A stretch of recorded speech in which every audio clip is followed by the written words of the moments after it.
bonjour au peuple congolais. Papa, maman, onyokwami pour na kozwa visa. Agence de voyage Smart Consulting et pour Nabino. Oza na posa obima na ba pays pour la Canada, États-Unis, ba pays nyonso ba état Schengen, Turquie na ba pays lolenge na $500 Smart Consulting et saleli bino assistance et visa. Ba bourse peut être disponible pour na bana nyonso baza na posa okokende kotanga libanda pour na pays à Tunisie, Chypre et Biélorussie. Oza na posa ya kozwa biso, toza esika ya kobonga te, okomi na rond-point Willery, na avenue Louvungi, 165, l'immeuble Kazam, na premier niveau. Toza wana, oza na posa ya kozwa ba information, na nzela ya téléphone. Oza na posa ozwa biso na nzela ya téléphone, obengi biso na 081 144 38 91. Soit obengi numéro Moussousou 081 32 62 203. Msala kitoko et mon anamisou et en plus na dirait à Moukié, adresse exactement une seule adresse, na Smart, n'en jamais dessus. Na Smart Consulting, avec $500, on peut voyager partout dans le monde. Merci. Vendredi malam, on a bien sur Bouzou Libakou, na plateau de vérité à Mokola Lelo. Vendredi 12 février 2021, vendredi 12 février 2021, 12 février 2012, AKM, l'homme fort et régime Kabila Tika Kabiso, 12 février 2021, 8 ans déjà, Eloko nini oyo ya malonga ndeko asalaki pembeni ya Kabila. Eloko nini ya malonga oyo ya memaki na régime Kabila. Peut-être de passage, tout comme un peu, pourquoi il a été le tout puissant pembeni ya Kabila? Est-ce que après Liwanaye, Kabila a comment qui faible en termes de stratégie politique, en termes de conception politique et de vision politique, c'est Kabila comment qui faible tout comme un peu j'avais dit 8 ans maintenant, non c'est 9 ans déjà parce que 2022 ça là 10 ans depuis Atika Biso. Merci Nabino Sobozu Libakwa pour l'Andabiso, République démocratique du Congo net Barango, héritage. La famille Kabila T, la famille Lumumba T, la famille Tshisekedi T, la famille Kengo T, la famille Mobutu T, République démocratique du Congo, Mboka yo na ngai congolais sosiko zwami kanisa nini ya malamu kopesa pona mboka oyo. Profil nini na bato oyo bakota na gouvernement ya sika ya union sacrée. Profil nini. Est-ce que bato wana sengeli basala kaka ndenge to mesana komona bakonzi ya mboka na biso basalaka. Soki akomi ministre makasi na laisser passer autorisé makasi nakoya ko panzaka batu na nzata kangami na embouteillage ndenge ni na koti na sens unique so akomi ministre akomi mokonzi likolo ya mibeko nyonso ya kosala ke loko te abose ni pasi ya population batu wana na ngongo no bakoti ba na mokonzi te baza ko beta lisolo ya pasi ya population. Est-ce que bato bakota gouvernement sika sengeli baza na bango bongo esengeli na biso to mona bilongi ya sika? Est-ce que bilongi ya sika ko rassurer biso bilongi ya sika te ba ko ba négocier de quoi location banane voiture à bien location banane ndako na ba quartier UP ya Kinshasa ou encore essayez de faire la métissage entre bilongi ya kala na bilongi ya sika pour retrouver juste des milliers to comme ko réfléchir na yango mboko makamba ko lo bezele belé lobby Martin Falla zaki na point de presse moko sika asaki peu tableau moko un peu sombre ya situation actuelle de la République démocratique du Congo, mais on a quand même un sengaki yepe ke bana bazongela kelasi docteur Muyemba tu ko sala akutaki na mokonza mboka lobby ayebisi na yeki ndenge makambo zo kende baka ya contamination ko mwa mke ko kita donc bana bakokita ba ko zongela kelasi et ko zala loko moko malamu to meka beta liso nango dossier affaire chebe ya to meka mpe ko kanisa yango mwa mke ba invité mi bana plateau na biso ya mokola lelo zali bongo ndeko Manix yenda zali acteur politique proche ya sénateur Guy Lwando ndeko Manix boni malamu pe matondo mingi na yo ndeko Trésor toyeli susu pona koloba bosolo koloba vérité na kati ya politique ya mboka na biso. Merci ndeko Manix. Ndeko Flavien Roussaki, journaliste indépendant, producteur des émissions, acteur culturel, makambo belé bonheur. Malamu merci pe na pesimbote na bandeko bazolanda émission au plateau de vérité, une émission où ils ont ça la rage, il faut tout le bango, il faut tout ndima, donc courage encore coup de chapeau, na équipe Mobimba, il y a plateau de vérité et puis nous a disposé à répondre na mituna na yo beaucoup autres revendent déjà plus le profil. Il y a bateau dans la lobby dans le gouvernement. Mais tout ça, la moi, exercice 2-3 minutes. Il y a ma cambo, il y a actualité sur les Kalamboka. De Comanix, avant, vous allez le proche, il y a Sénateur Gilando. Dans le régime précédent, il y a au monde dans Balabala, le rôle combattant, le roi Moutaza, Koluka, est-ce que l'alternance, c'est ça, le man, nini. La révélation, oui, ça, il y a le solo, il y a Koufa, il y a. Fidel Bazana. Est-ce qu'on peut dire qu'on changer un peu Congo et lobby, ce qui c'est vrai, auteur il y a crime les vrais auteurs à crime baza condamné ou encore ils ont élément moko ya sous ko kabola ba congolais mingi. Bon, omoni lelo to ali kotonga elongo na mokonzi ya mboka Félix Antoine Tshisekedi Tshilombo mboka ya sika otobengaka na lopoto état de droit. État de droit ne sengeli komi vandisama na justice ya solo. Ya solo tant que tozalaki na régime ya Tata Kabila, ozalaki régime moko ozalaki caractérisé na ba relégation, na ba violation à ba droits humains, biso toaki bilenge to kitaki na terrain. D'ailleurs, je pense na ndeko na ngai aussi Mukendi, ozalaki moko ya ba vaillant combattant jeune, oto kitaki pour toto bunda pour na patrimoine démocratique ya mboka na biso. Tozalaka ba victime ya arrestation ngayo na koloba nazalaki pratiquement parmi ba jeunes o ba kangamaki sous le dictat ya régime ya Joseph Kabila ngana okaki élection ya Félix Tshisekedi na kati ya ba kasho ya aner. Et donc bitumbo wana to bundaki yango pour que to tonga état ya lelo état de droit pour que justice ezala le seul guide ya mboka na biso ekomema biso vers le vrai développement. Et lelo likambo ya chebe ya solo chebe azalaki moko ya ba congolais o ba bundaki makasi pour la liberté de droit de l'homme, pour la liberté à moto za na kimia, moto za na esengo ya kovanda na mboka na ye. Mais malheureusement, il a été victime, il y a régime, il y a dictature, il y a Joseph Kabila, ensemble na chauffeur na ye, Floribert Fidel Bazana. Et total qui ndengeni procès il kaki, malheureusement, le procès est tambouisamaki pendant que régime wana baraki na mainmise totale sur la justice de l'époque.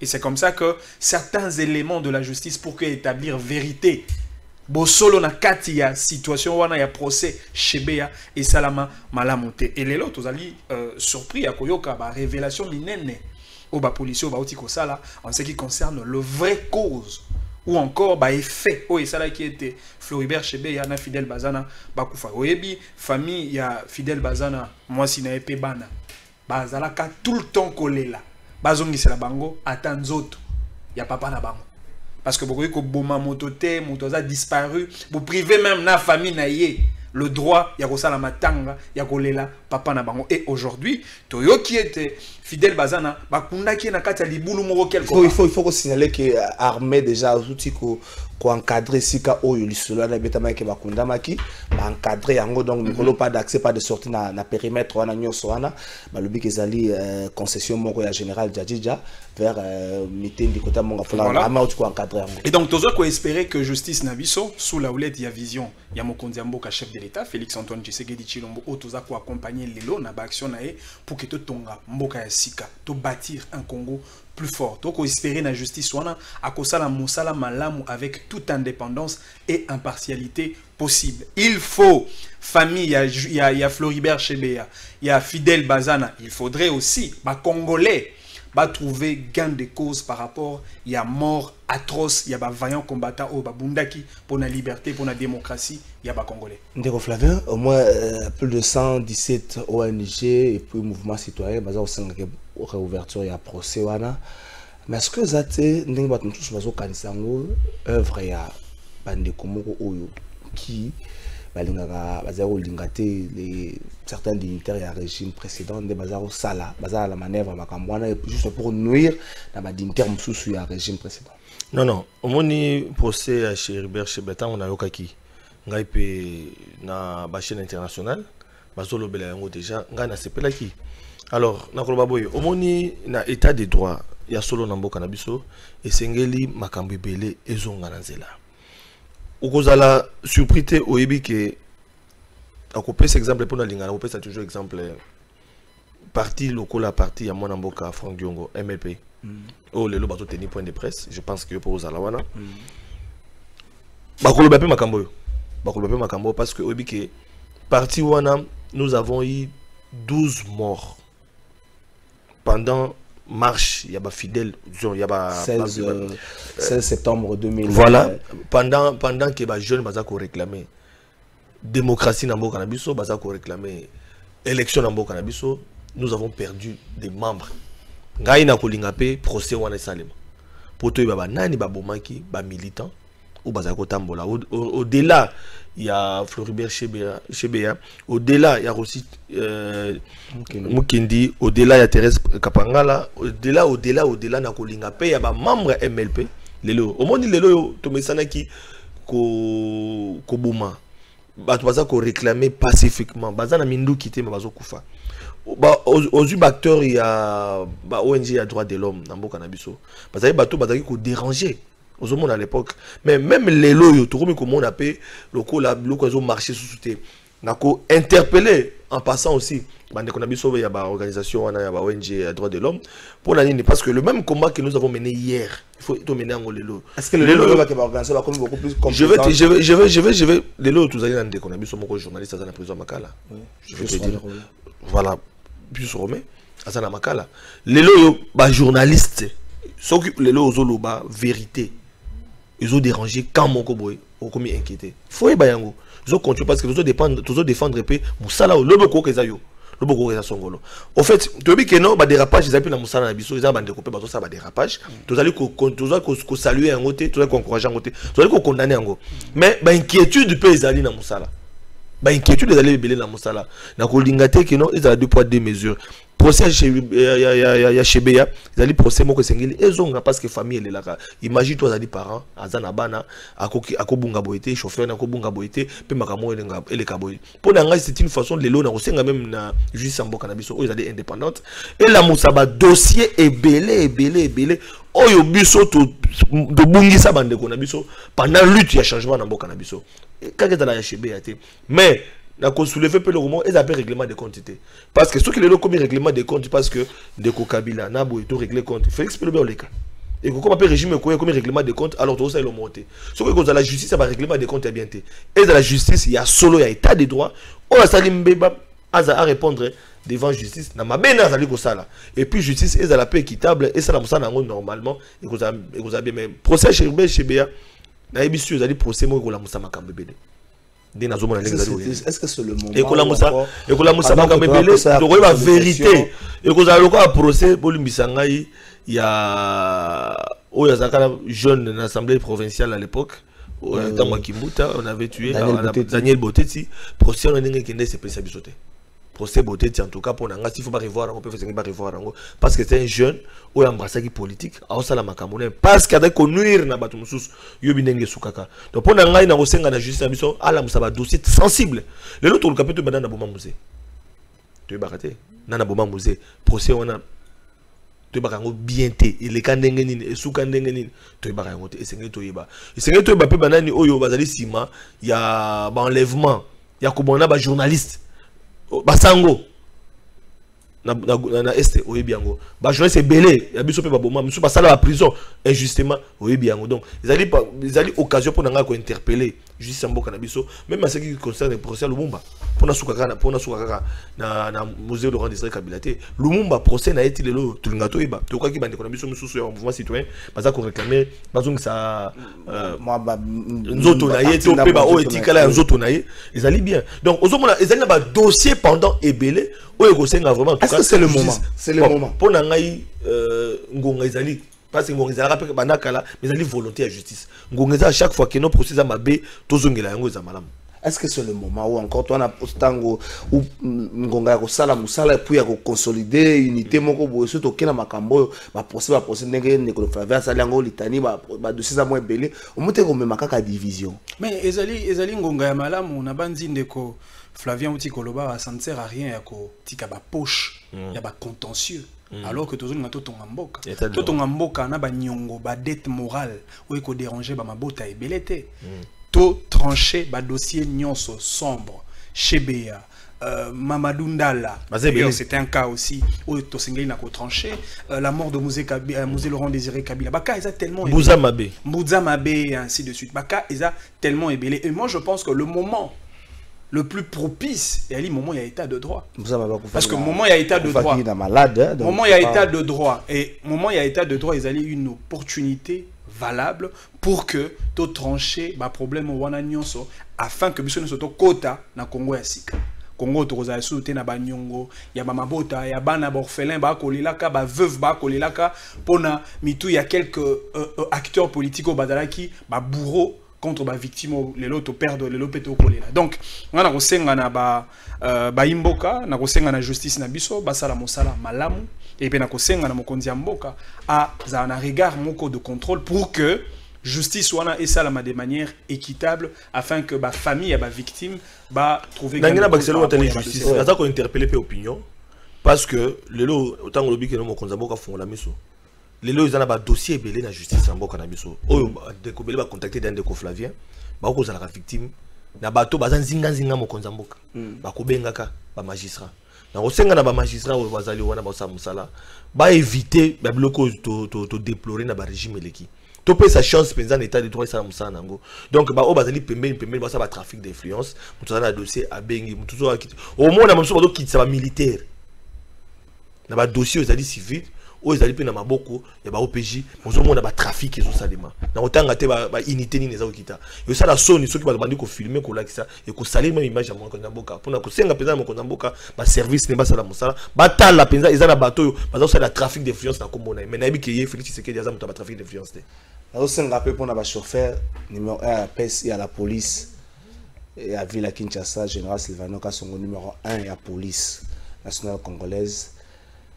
Bah élément oyo bazana wileri tracasserie za makasi explication moko ezate net lobi ba komi kozwa nazo pesa exemple makambo basala kilo bakangi mwana moko ya moto awa na wileri basengi 25 000 francs mwana na 13 000 francs bazui 13 000 francs ba botoli ba conditionner pour asongisele moto abi il faut sunga biso kanga 5 autres motards ndito zongi sur moto siko basali ndengene basu mwana ba pousser liboso kwa kota inerbe ya ko telemisa bande kwa moto le kwa client siko ka telemi ba akangiyo bande ba policier na ba yembango est-ce que na état de droit wana pengisa ba policier nyos to tuni mituna place wana bazo reprocher commandant ya unité na bango ba élément na bango bureau ya bango ça awa na quand le fungula mais yo mais ezo salema awa na Willy na sur Willy mais au vu de tout le monde na mituna kasongo mo wa wapi est-ce que les capés na Willy pas mona ba ko kita usate ba service intelligence oyo ki otambola ba koti pas mona c'est même ba mituka ba c'est-à-dire au mona policier papa ozali roulage osamsa na voiture ozotele matuna mikana calme et comme le kola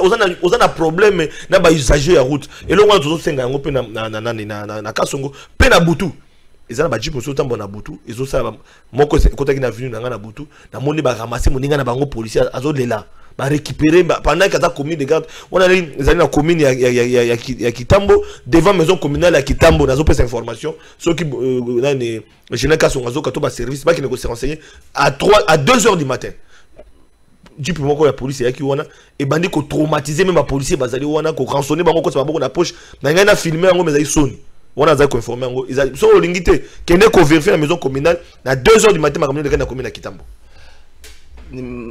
patrouille territorial ministre intérieur comportement ba policier na éviter so que zali baza front na population na éviter état de droit sengeza à peine na secteur on botsela mutu na bino soki ba chauffeur ba commis na comportement ya ko se faire justice bango moko makola ba policier belé ko zala sous-souté donc bo bongi c'est un peu côté wana mais avant na que na régie na zo élément à point de presse Martin Fayulu puis dossier moko wana est-ce que vous accordez une chance na union sacrée en termes de résolution encore de redonner sourire na ba Congo on a boîte à Pandore on a déjà union sacrée ils ont des vision mokonzamboka encore il faut à définir vision kolobaka vision les peuples d'abord vision union sacrée sans soubassement sans nini parce que mutu na mutu ko yana ndenga zo yokela parce que même ba oyo ba keyi on a ba député ba keyi pour passer majorité les lois union sacrée bazwa pe na ba agenda na bango na ba cahier de charge na bango ba bi ni olonga kité na FCC cash biso to pesio pifo biso to na biso to pe na droit donc et comme le roi dona tant on vision les peuples d'abord est-ce que bango mo bazo comprendre il y a une formation idéologique même la député on a pour na savoir que non tant on a ba vision na ngai ya peuple d'abord ezaboy pour ba koyaka ne ba yaki na FCC cash to sou ki va ndenge mo mais lobby mokozamboka za comptable devant population pour que la population a connu sous kolimbisati donc pour na ngai encore une fois de plus mokozamboka sengeli a expliqué vraiment très bien vision ya union sacrée parce que ce qu'on tout de même député de l'eau union sacrée vision vision le peuple d'abord ya nini atromotala yo Ndeko Manix 1 minute s'il vous plaît. Est-ce que union sacrée a redonné sourire la population? Vous accordez quelle chance de réussite dans l'union sacrée? Effectivement, moni ndeko trésor ngana ali parmi bato mokonzamboka yambaki lors de consultation nationale a expliqué ki biso yamboto bandama solo a expliqué ki na bato nyonso nini ndezali union sacrée. Bon yo zali na mokonzamboka atalisi na biso so bayi politique limbola pona biso atalisa ki na biso bayi politique que union sacrée ali parti politique té et ali regroupement politique té na kosunga moi ndeko Flavien pona parce que na moni azaki na souci à koyeba quelle est la définition le contenu il y a union sacrée de la nation toko bengango union sacrée de la nation ba valeur ya limisato union ongi koloba unité valeur monnaie nous a proclamé dans la préambule de la constitution nabiso bosangani la fraternité la concorde et la solidarité nationale valeur essentielle na ko guider ba acteurs politiques yamboka yami balé sacré mais il s'agit de quelle sacralité? Sacralité à Mokonzamboka, président de la République, comme la première institution suprême du pays. Et c'est une surtout respecter institution wana pour prêter serment devant Dieu et devant la nation. Il s'agit encore de la sacralité de la Constitution. Mobeko Likondi, Oezako Pesa Mokonzamboka, pouvoir à agir en tant qu'un président de la République démocratique du Congo. Et enfin, il s'agit de la sacralité du peuple congolais, en sa qualité de ce souverain, de souverain primaire. Troisième dimension, il y a l'union sacrée, il y a la nation. Nation ni kolobani. Il y a l'union sacrée de la nation, et il y a likambo, il y a banambo kamoto union soza porteur de germes de nationalité congolaise d'office, ali membre, il y a union sacrée de la nation. Martin Fayoulou, ali membre, il y a union sacrée de la nation. Jean-Pierre Bemba, Ali membre de l'Union sacrée de la nation. Parti État. Moïse, non, ils ont parti État, au contraire, ils allaient penser État. Mais penser État, penser État, Motonio soit allé porteur. Il y a des germes, il y a nationalité congolaise, Ali d'office. C'est là, penser État, ça moi passe. À part constitution, il dit maman na congolais, c'est les gars na référendum, tu vas voter, tu vas faire. Mais penser État, moutouma rose à mettre dans côté. Non, non, c'est juste pour vous dire ceci. Il y a des gens que l'Union sacrée, et elle est parti étaté, elle est les canissi. Il y a les visions au chef de l'État à tier ou écosangi saba congolais au moyen de la valeur de l'unité. Alors, et donc les lots non mais tout ça la liberté. Liberté d'expression. En termes de pensée, Martin Fayulu est congolais non? Non mais à la limite l'idée la vision de concerner la concertation nationale, la consultation nationale. Non non, tu se contredire na lobi boy. Mokonzamboka sengeli. Tenga na pesika ka ba définition la consultation. Est-ce ba mama bi popula ou bazara ba to landa biso na ba cité. Ba magi ba shege. Zela na sirisa. Ba magi ba mama Mokonzamboka ko yamba ba étudiant. A expliquer ba étudiant na obayaki. Est-ce que ba restituer na base bango? Ba ça peut autant gata. Ayambi ba shege. Est-ce que ba shege ba restituer? Dans le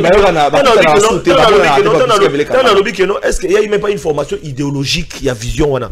Pour être peuple nyoso et maman bi pour la même téléspectateur la dabiso à comprendre des visions nyo sacrées zani ba français belé on les autres debisa population a besoin du concret à comprendre pour na ngazali malamu mokonzambo ke ko sali mais c'est ngeli les sous soit kende nango na musika pour être batu nyoso ba comprendre sinon ba oyo bazo kota comme animateur yango au moins tant kota sujet on ba o baza animateur on va comprendre était ba kende libanda. Merci. Avant toujours qu'il la deuxième phase toujours ba élément kabola biso ngane na yoki ndeko Manix.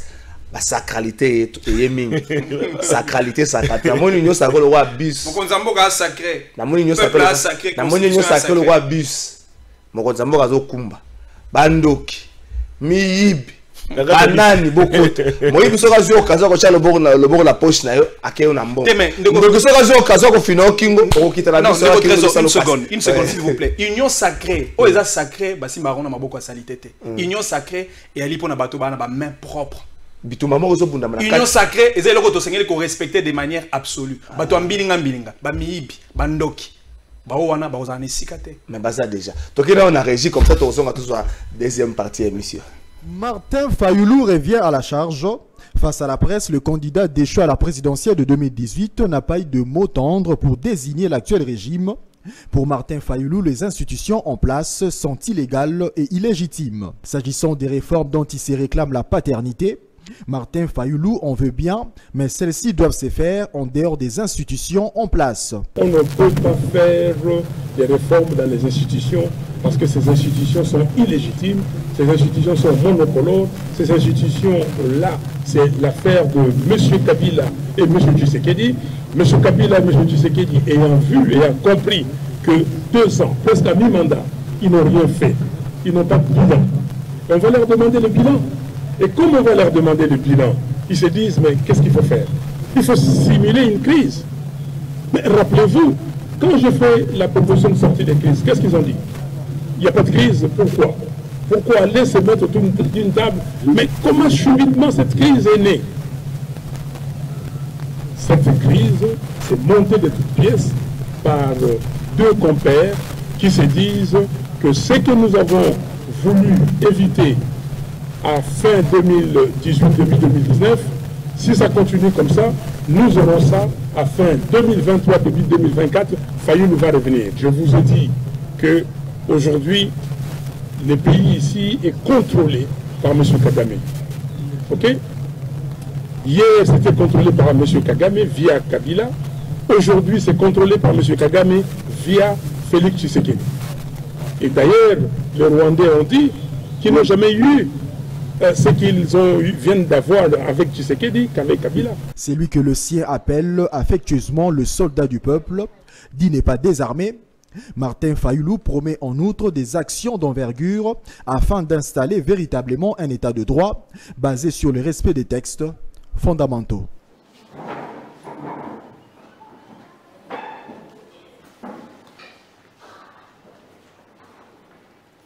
Madame et Messieurs les conseillers du Collège des hydrocarbures, Madame le directeur général AI de la société SPAR Event, Mesdames et Messieurs les représentants de la société Next Step, distingués invités à vos titres et qualités respectifs. Nous sommes heureux de vous accueillir en ce jour dans ce beau cadre pour participer à la cérémonie relative à la signature du protocole d'accord entre la présidence de la République démocratique du Congo, représentée par son Excellence, Monsieur le conseiller principal du chef de l'État au Collège des hydrocarbures et la société Next Step. Collège des conseillers au Collège des hydrocarbures a le grand plaisir de vous recevoir dans cette salle de réunion du Palais de la Nation pour le lancement officiel des travaux préparatoires du Forum international sur les hydrocarbures en République démocratique du Congo, intitulé DRC Power Oil and Gas Conference and Exhibition. Une signature, c'est juste le début. Maintenant, le travail commence. Il faut la commission, il faut aller dans le détail. Nous avons un secteur qui peut, avec beaucoup de potentiel, qui peut devenir même le premier secteur productif de l'économie congolaise, mais qui n'est pas assez exploité. Donc, cette opportunité de faire un forum, d'avoir toutes les parties prenantes et avoir le potentiel de l'investisseur. Donc voilà, c'est un projet qui a beaucoup traîné pour que nous puissions le signer. Ça a pris beaucoup de temps. Bon, les réalités, je ne saurais pas vous le dire. Ça a pris beaucoup de temps. Il n'y a pas tellement longtemps, la lettre qui a été lue tout à l'heure là, qui nous a finalement autorisé à entamer les démarches avec la société Next Step afin de faire venir un jour dans ce pays, quand toutes les conditions seront réunies, et qu'on lance officiellement, à ce moment-là, par son Excellence, Monsieur le Président de la République, Félix-Antoine Tshisekedi, lancement officiel en ce moment-là de ce forum. Donc il y aura en ce moment-là des conférences qui devront se tenir. Le lieu sera déterminé le moment venu. Premièrement, c'est que Next Step est une société de droit congolais, qui est un partenaire qui est Spire Events. Notre vision, c'est de promouvoir le développement économique et social. C'est dans ce cadre-là que s'inscrit finalement ce partenariat et ce forum. Alors, c'est assez simple. Nous sommes le partenaire local, nous représentons Spire Event ici en RDC et d'ailleurs en Afrique pour l'organisation de ce forum. Et il y aura donc une collaboration, comme on l'a vu tout à l'heure, une commission préparatoire mixte sera créée pour pouvoir piloter ce projet, qui est un grand projet. Nous ne pouvons pas avoir la prétention de pouvoir le faire seul, mais ce sera vraiment une collaboration avec la présidence de la République, donc avec l'État congolais, pour pouvoir arriver au résultat que nous voulons. Merci. Quel profil pour le membre actuel du gouvernement, quel profil pour le premier ministre du gouvernement Union Sacrée? Motuna Moroya, au moins 3 personnes. Pourquoi? Qu'est-ce qui a fait que Joseph Kabila a su travailler avec Kengo pendant 12 ans? Kengo qui était la début on peut dire en opposition, mais il est difficile de faire plutôt de travailler avec Moutoumoro na tête ya Sénat, parce que obédience n'a été. Qu'est-ce qui a fait? Et là, on est dans la fait, c'est qu'il a travaillé dans Moutoumoro en opposition, par exemple, dans tête institution Moro la Sénat. Tu peux me répondre dans quoi? Ndekomanix. Le lot fièvre ya premier ministre dans Congo. Maintenant, nous avons comme ça vendé, tu comme 21h à commis dans Facebook, na Twitter, le premier ministre sera connu ce soir, sauf un prévu. Quel profil pour un premier ministre Oyo? Akosonga mokonza mboka na temps etika lié bilan na ye parce qu'il faut reconnaître un chef d'état mort le bris 2 ans les gars échoué na ye bilan na ye il y a 2 ans et demi etikali et ça la favorable. Bon na komeka très rapidement na répondre na motuna o bande kona batuni omoni Kengo ali doyen politique Kengo ali un homme d'état à ne pas confondre avec acteur politique na biso alelo Kengo c'est un homme de valeurs. Et Kengo, bien que Azara qui n'a opposition, le fait que Azwa qui bâton de commandement, il y a institution, mon nez le rôle à il s'est comporté en homme d'État. Il s'est comporté en homme d'État en commençant par respecter l'institution président de la République. Mais Yango Azara qui le caté, n'a tambo mwamba. C'est ce qui n'a pas été le cas avec Janine Maboun en tant que présidente de l'Assemblée nationale. Donc, c'est une affaire d'homme d'État. Félix Tshisekedi Lelo. Ana posé un bateau ba un sens républicain bateau ba ana c'est quel d'homme d'état pour que to kamamboka liboso. Et donc si il y a des gens profil à premier ministre alors par rapport il y a profil il y a membre dans le gouvernement au moni mon konzamboka azali respectueux ya ba le bas 30 secondes le premier ministre pour aux yeux 2 minutes bon au moni les loto to lobela wa union sacrée union sacrée ali ngana ko benga ngo ezali correctif pona ko bongisa moi ba mbilinga ba erreur tozalaki nango na coalition FCC et cash. Et donc premier ministre wa koya kozala plus de défis à relever nga sowe nanga et ali que premier ministre wana ya liboso azala moto akouta na parti to regroupement politique pour songolo to pakala te de peur que azala assujetti na ba dictat ya autorité morale na bango. Donc tokoboya profil ya premier ministre akozala le résultat d'une procuration politique. Kaya ilunkamba ezali leçon moneno to sengeli na ko tirer. Deuxièmement, toko senga na premier ministre akoyaka kana ba mayele ya pamba te pour lelo to asuna posa ba porteur de diplôme to ba thèse de doctorat kaka te au technocrate au professeur des universités au songolo to fakala to na posa ya bato ba na intelligence pratique. C'est-à-dire, bah problème yangoyo, voilà comment est-ce qu'on doit résoudre ce problème. Toali n'a pas sa premier ministre Oyo dans son passé. Il a réussi à gérer bah entreprise ou à y privé, bah initiative sociale au bah congolais bah se retrouver dans la yango et lelo tokoyi kondima moto ya ndingwana azwa responsabilité ya mboka. Toali n'a pas ça, il y a premier ministre aza beaucoup plus créateur de richesse et non consommateur de richesse. Toali n'a pas ça, premier ministre aza na respect vis-à-vis d'un chef de l'État, président de la République, et de surcroît, respect vis-à-vis du peuple congolais, auprès de qui, hier, Rosalana lié, n'a principe de redevabilité. Merci. Neko Flavien, Premier ministre, profil ni. Et puis peut-être répondre dans mon tour open de ko Manix à répondre, Kengo, Kabila, Bachiré Tanyoso, Félix a du mal à vendre nana bandeko baza ba opposant tête à l'institution. Omoni Kengo Kabila. Kengo opposition des blocs ngai bana ko énervé ngana mboka na biso. Kengo n'a jamais fait l'opposition en tout cas excusez ngai na bisalo. Quand vous dites l'opposition, ils allaient bateau yo bazali d'abord opposé na pouvoir, bateau bazali ko critiquer pouvoir, bateau bazali ko proposer même ba solution na pouvoir na poto tout le monde kango. Mais na mboka na biso c'est le contraire. Kengo nenga zana aibeta couleur lacrymogène te. Et mon position c'est là non c'est là tout ça. Et position c'est là papa tu nyoko mi pena mboko. Te wana za raté un régime moko no c'est lacrymogène. Kanga pena luba quand même. Na lobi ya Kengo aibeta couleur lacrymogène te. Kengo adondo. Etienne Tshisekedi akoyebisa père son âme. Ayebi ba couleur ba biloko wana. Ayebi la prison, ayebi ndenge nini batiaka moto en surveillance surveillé, en résidence surveillée. Ayebi ndenge nini lelo otambolo bimi, ozongila mususu obungisi ba militant. Partout en Afrique, opposition, on constate en gros, na ba action, ça na malobate. On s'est dit opposition républicaine, mais ozana mesa mokonzi. Mokonzi alobi ozosalaka oza volontaire mokonzi. Mokonzi alobi ozosalaka parce que il a été trop critique à chaque fois, surtout dans la rentrée parlementaire. C'était un moboutiste, papa. On est à point de vue nanga. Au moins, un moboutiste. Bah, il y a qui n'a joué dans la politique en Burkina Faso. Résultat, dans 32 ans, on te connaître. On n'a pas besoin d'un premier ministre ou bien un président. Il y a le Sénat, il y a déjà l'Assemblée nationale, tout ça. Et ça la bateau, bah quoi porter un plus T. Mon conseiller n'a pas flatter kaïté. Mon conseiller n'a pas que non, tant que maman tambola, madame mon conseiller violé constitution, qu'on le bête mon conseiller a côté violé constitution. Là, je suis pas d'accord. Mon conseiller a moto yo senglen, oh là qui s'appelle là, awa, moke zaboy. Yo potambola boy limite le pesa boy limite nga pesa boy limite ça boy il faut te respecter parce que constitution vous pensez que l'actuel président de l'Assemblée nationale a mesure à ça là en tout cas tu peux ses chances tu peux ses chances na doyen Mbosso j'espère que à koki ko sala yango bien comme boutiste a oui ko sauver pe honneur nano abandité a déjà eu pouvoir naé total la nenga ko gérer siko na temps naé profil la premier ministre Premier ministre en Mboka n'habitué à la moto et passe à la population.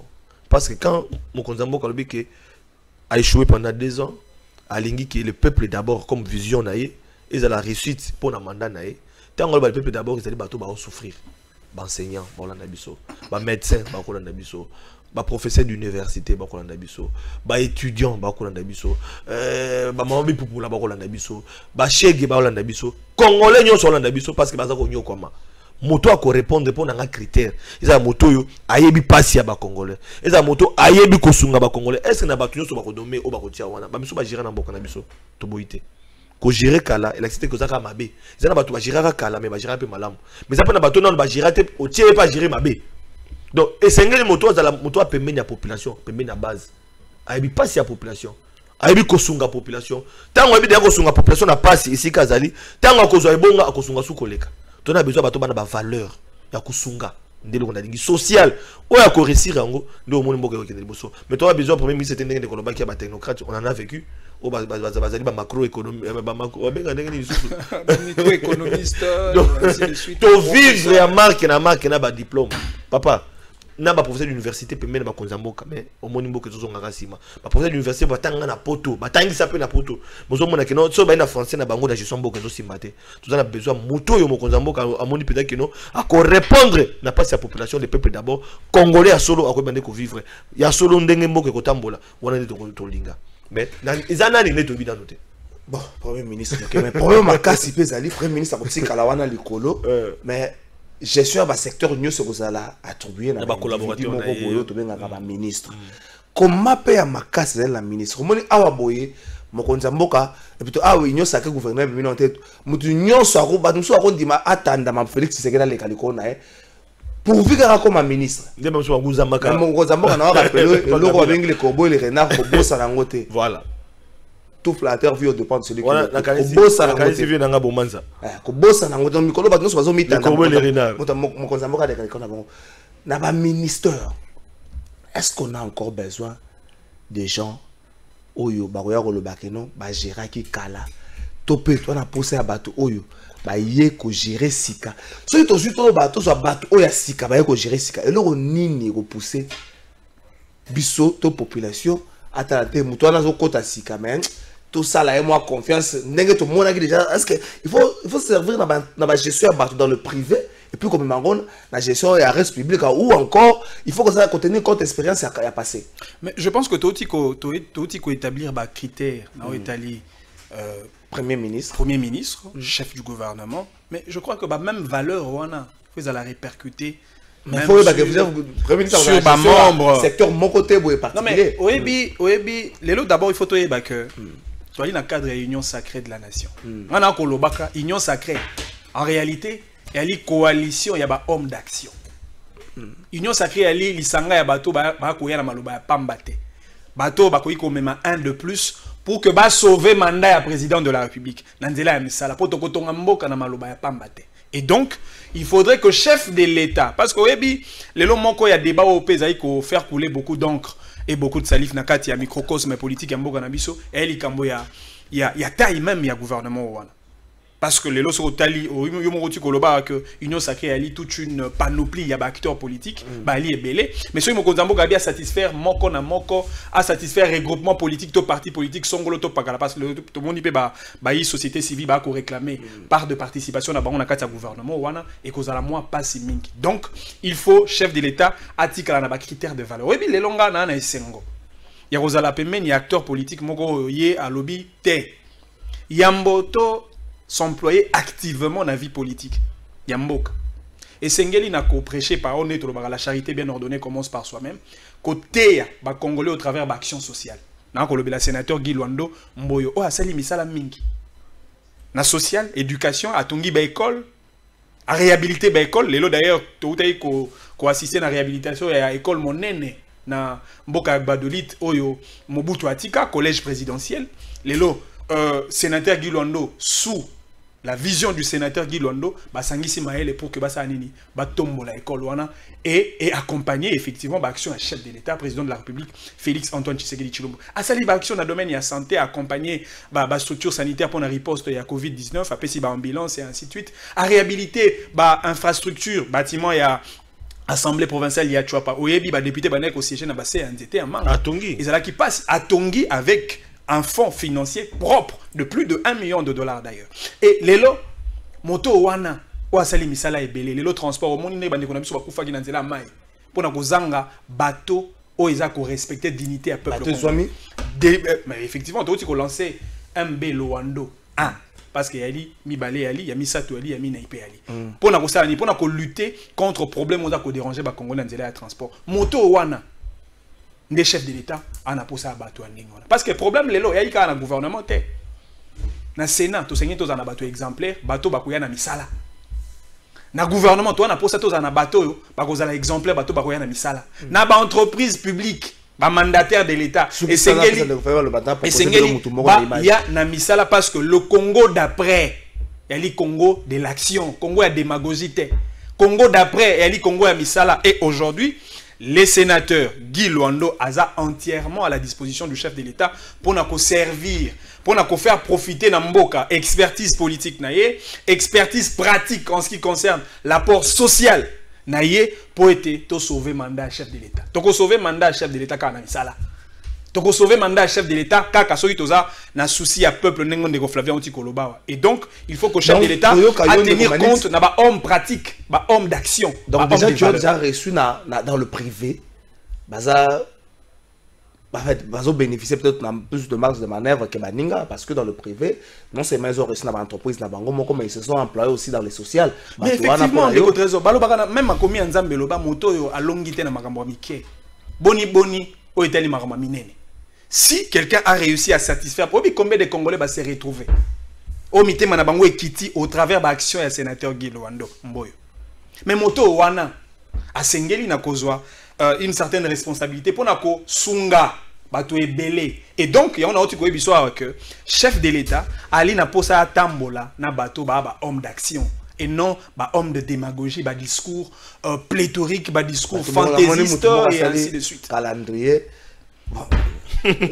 Calendrier. Moi ça les calendrier ne Félix Tshisekedi on n'en a pas besoin. Toi, on a besoin de Misala. Et puis Misala parle pas. C'est pas le coup de Nagasaki de contredire à rejoindre. Tant on a le baki par exemple que Mokonzambo capable réussir le peuple d'abord. Tant que le peuple d'abord, ils a passé à la population. Mais oui. Pour personne souffrir. Et ça n'a pas une initiative privée. Mbongo nae a eu vendre na Miami. Mbongo nae a vendre na Mboka na mususu azuna bana nae mais andimi ko sunga population. Bazali belé tout le monde dit kembe mutombo. Mutombo dit kembe. avec un tongi sur mon hôpital là. Ils allaient pas symbole. Mais oui, non, la partage à pouvoir, poids politique, poids politique, mais même la biso le côté. Poids politique à Malonga, et c'est la capacité à satisfaire. Poids politique n'est pas. Poids politique, FCC caché n'a pas politique, mais même le biso nini. Il y a mon Konzambo a 2 ans d'échec. Il y a mon Konzambo. Non, tant que Kabunda a mis Bosso, Jean-Marc Kabunda. Poids politique, a mis Bosso, député. Poids politique, la Rosala, défenseur, poids politique, poids politique, n'est pas qui wana na agenda. Bato pas politique pour nous na Konzambo, na agenda na bango, na ba cahier de charge. Pour nous babi bato comprendre cahier de charge. Ayamba ki Bemba, ayamba ki nani Moïse Katumbi, ayamba ki suko, ils a pouvoir discrétionnaire na gouvernement ne bima to tane ko bima. Mais ngana ko pesa conseil na Konzambo. Quand même, on a dit chance pour les Congolais à Elengue, donc on a beaucoup de Guy Luando. En passant, activité mon ami, je donne l'exemple comme ça, je ne dis pas Guy Luando, je dis des gens comme Guy Luando. Bazay Bélé Bamsou à l'anonymat de Bibangote. Mon cousin m'a encore eu Babango. À l'anonymat. Je préfère encore à travailler. Oh, et Chine s'est développé, mon frère. Chine, Ozomona s'est développé. Donc je pense que mon cousin m'a encore même un pays. Un pays, Moussoussou, derrière va se développer, attends, on va passer. 30 ans, 60 ans, Tozo Kendelobi 70 ans, il y a indépendance à Congo, Tozo Baluka, peut-être chance de passer dans Zélan, et tu as eu conscience, à travailler dans le bateau, si Basunga Congo, Bazana passé, peu baïbi que non, on se la passe à Kosunga le sous. Basunga sous, Bazana Miyebi, ce qu'on peut si yé sous Moussala, à Kende Koyiba le sous. Il y a un autre qui est-ce que Bango Nyon sur Bazana vision. Topé bazana idéologie mon qu'on a le peuple d'abord pas si la population tous a besoin d'étudiants se retrouver tout a besoin d'enseignants parce que l'autre on a Covid-19 le Congo d'après Covid-19 est-ce que donc il résout le problème de tout ça là donc ça va tout la vision il y a Congo dans sa globalité pour Congo qui est le bosso atala nanu akoyiba yemo et puis Elenga Rosamo Konzambo eba na bangongo pouvoir discrétionnaire à chef de l'État. Elenga Rosamo Konzambo na ata ba poids politique alukane ba azo Congo. So quoi quelqu'un na poids politique bato akalo ba luke ba cap 23 o boina boy ba ina kabila ba kosi ka ba banana mobutu ba kosi mobutu ke bazana muze ba kosi muze muzaki ba yena ta génération mala moko te bato valeur bazali mais bato pe mabende bazali ki belé a se fier na bato mabende ata la bato bazana valeur o se basala asunga bango asunga Congo et puis ndeko Flavia il faut ko yebisa na ba congolais parce que moni ba politique ba ko kosa bato mo mingi mingi. Tant que le poids politique, il y a un parti politique, surtout un parti politique, on peut minimiser la mallette. Ça aussi. Poids politique, il y a un nombre de députés. Il faut que Congolais que le véritable poids politique pour un acteur politique, moi, son loto pas qu'il y a moto yo, a une capacité, il y a quand même ma solution. Population de souffrir. Population de souffrir. Ce qui est au trésor qu'à la faille, au satisfaire 1 million de Congolais parmi les 80 millions de Congolais dans la République démocratique du Congo. Ah. Na moto moko na parti politique moko monene acha photo na moko monene liboso parti politique na siège na oyo atikala ko satisfaire ata 10 Congolais té au travers d'action yo na ye na OK musika FCC cash donc on définit dans un contexte coalition FCC cash le problème la définition coalition FCC cash et ça on a décidé tant que ça nini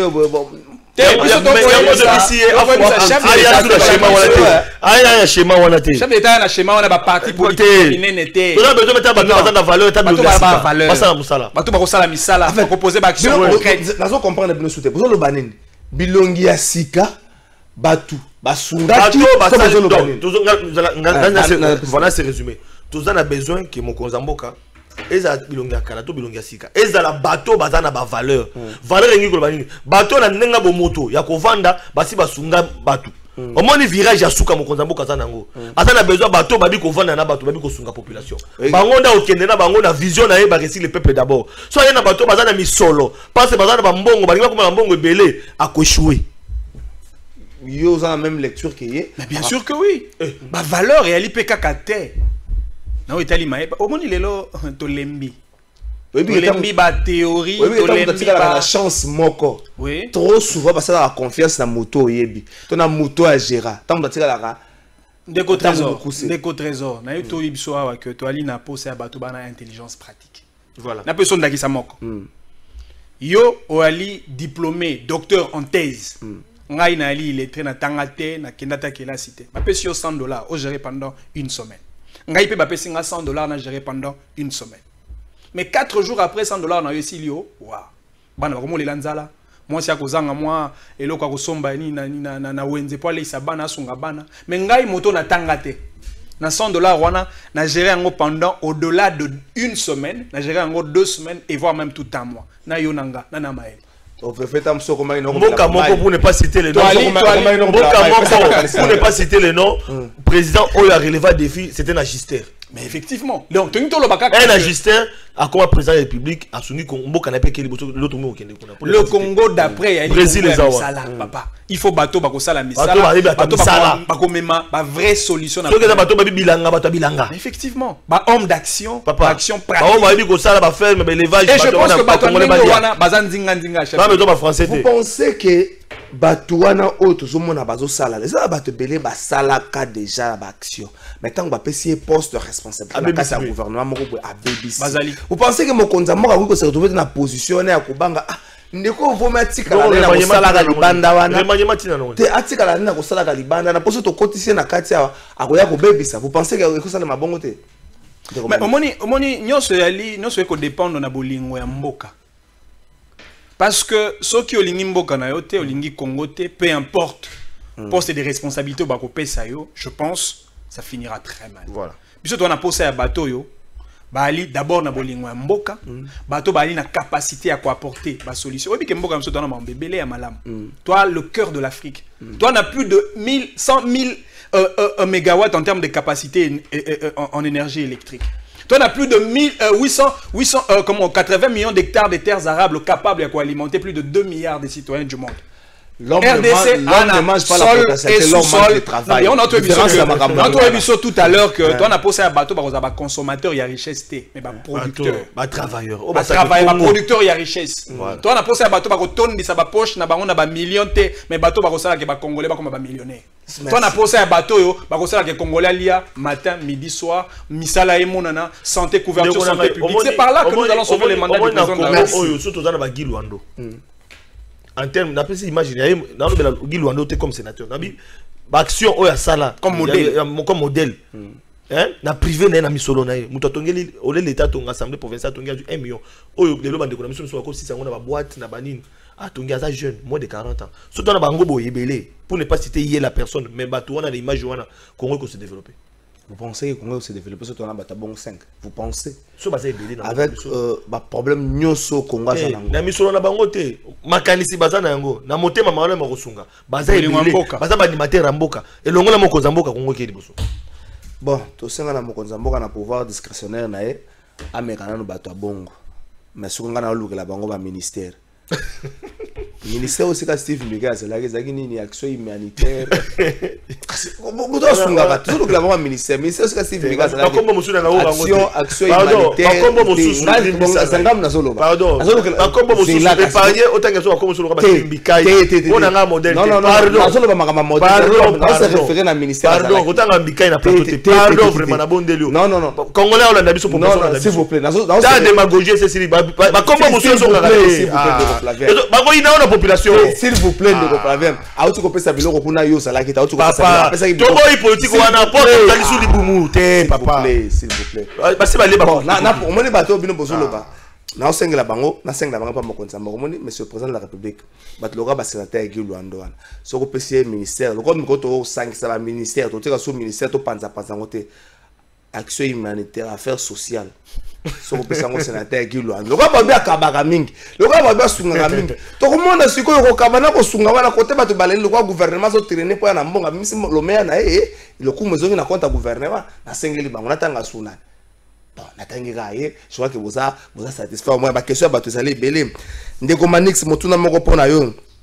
Ndeko Tundi, est-ce que otangi déjà Ndeko Manix demander à M. Manix où il a tiré la définition du concept qu'il est en train de définir. Concept union sacrée, Ndeko Guy depuis Pigeon. Ndeko Fave Motune Zapona yo, bon on a sauté en go. Ndeko Mwa Lobeli Makamba My God Service. Ah papa. Tout ce où est-ce que je vois qui définition ana Ndeko Guy a tourné depuis Pigeon. Non mais nali acteur politique. Tu es na politique avec une certaine intelligence et réflexe de pouvoir lire le fait politique du pays. Union sacrée est le concept proposé par le chef de l'État. il a expliqué aux gens l'aspect définitionnel, il y a union sacrée. Now, tu vois, tout à l'heure, que Biso Toalagi na Kati. Mon Konzamboka Yamba Kibiso a expliqué de quoi il s'agit en ce qui concerne la vision de l'union sacrée de la nation. Il y a un outil Panza, Liboke Wana pour définir la valeur aux anakati à l'union sacrée, le compartiment aux anakati à l'union sacrée. Il y a un monde lobeli union, aux la unité, na lobeli sacré, aux la sacralité à mon Konzamboka, il y a constitution, paix, il y a peuple congolais. Et puis enfin, na lobeli nation aux alliés d'ailleurs, caractérisé par le vouloir vivre collectif, le germe des nationalités, au motonio, sur congolais, soit à la nationalité congolaise d'office, à l'imambo, il y a idée au wana, mon Konzamboka. Merci pour ça. N'attends la peine de faire ma question, il va répondre de Flavien. Mon outil Brazzaville, Ndeko Zoubou, je crois qu'on a prononcé comme on est bien. Ndeko Flavien, demande à Ndeko Flavien, pour être opposant, tu dois être à la rue. Ndeko Flavien, puis Ndeko Msoa Touni, on a besoin que Tangango Yemoka insisté na Tangango, atika ko sala émission avec haine, ba aider peuple congolais. Voilà, Ndeko Landinga, émission avec N, ça dépend. Il y a Ndeko Azui, Liboko Kolandanga. Dans cette émission, la NT, Boibi Kenga Mona est habitué, il y a une émission, et puis on répondra toujours. Mais tant qu'on passe l'équipe et que tu bundi pour la solution en bon cannabis, 2 ans déjà, tu perdre solution zoyate, population souffrir, et que virage éthique à souka pour être peuple, on a passé, et c'est vraiment à des moments donnés. Taper du poing sur la table nemo Konzamboka imoko pe atlobaki 2 ans isimbité musale bandi yango monde de conférence za kolobango epete to échouer 2 ans et sengeli Congo kende liboso yango to na droit ya erreur té donc on a répondre à la question ya ndeko wana ndeko mosusu na ebité mutuna so ezalaki so est-ce que pour nous opposer faut na balabala non opposition ezali kaka na balabala té opposition za pe na kata système on ko za to to temps ya koloba mingi mais opposition ya solo opposition solo ils allaient opposition au monde a pensé qu'il y a solo to téléméli mabé donc ba opé ba bureau ba ça ba bureau biso to mesana biso ba combattre na ça moi to mesana biso ko souffrir na biso to mesana na biso bongo merci Ndeko Flavien merci Ndeko Manix Ndeko ba message au courant ezate na mai natanga ngo difficilement parce que courant na mai ezate yango nezaka pratiquement réveil à Congolais, ceux qui bolali tant que réseau katane bo comprendre que tongo etani ou encore bozaki na butu tant que réseau katane bo comprendre que to comme zonga bo comprendre que to comme minuit. Donc Congolais à un certain moment très tôt le matin très tard dans la soirée pour ça montre te pour yabi courir ko katana to courir ko zonga. Donc nde wa commune yolo ke courant na mai kuna passe vraiment mutu moko ta senga na yefsa na mokonza mboka alors à bureau d'âge moko acha na SNEL na régie des eaux mais pas tout ça lango ezate bureau d'âge na SNEL na régie des eaux ezaka ndenge moko donc na kitambo pe courant na mai ezate ya passe siko bato ya SNEL na moni lelo ba compte ba camion citerne na régie des eaux tambola côté ya makamba zo no kangola mai siko ba côté bokenda te bosala ka ndenge nini donc muta SNEL ozaka na balabala no tant pour la mbuki na tongo tuna ka pe bato boni bino bolalaki malamu moi bi ke bolalaki molili eza makamba ko rekenda merci Nabino Msalole Sili, merci na Papi Mandeke autorité morale, Patrick Kitoko, merci na héritier, merci na Clovis Odinga, merci Nabino Nyosone Tokutani, semaine prochaine, bon week-end Nabino. Bonjour peuple congolais, papa, maman, onyokwami pour na kozwa visa, agence de voyage Smart Consulting et pour Nabino. Ozana posa obima na ba pays pour la Canada, États-Unis. Ba pays nyonso ba état Schengen, Turquie na ba pays lolenge na $500 Smart Consulting et saleli bino assistance et visa. Ba bourse peut être disponible pour na bana nyonso bazana posa okokende kotanga libanda pour na pays ya Tunisie, Chypre et Biélorussie. Ozana posa ya kozwa biso toza esika ya kobunga te okomi na rond-point Willery. Na avenue Louvungi 165 l'immeuble Kazam na premier niveau tozawana ozana posa a kozwa ba information na nzela à téléphone ozana posa ozwa biso na nzela à téléphone obengi biso na 081 144 38 91 soit obengi numéro mususu 081 32 62 203 Musala kitoko et mon anamishu et en plus na dire à Moukié, adresse exactement une seule adresse, na Smart, on n'aura jamais dessus. Na Smart Consulting, avec $500, on peut voyager partout dans le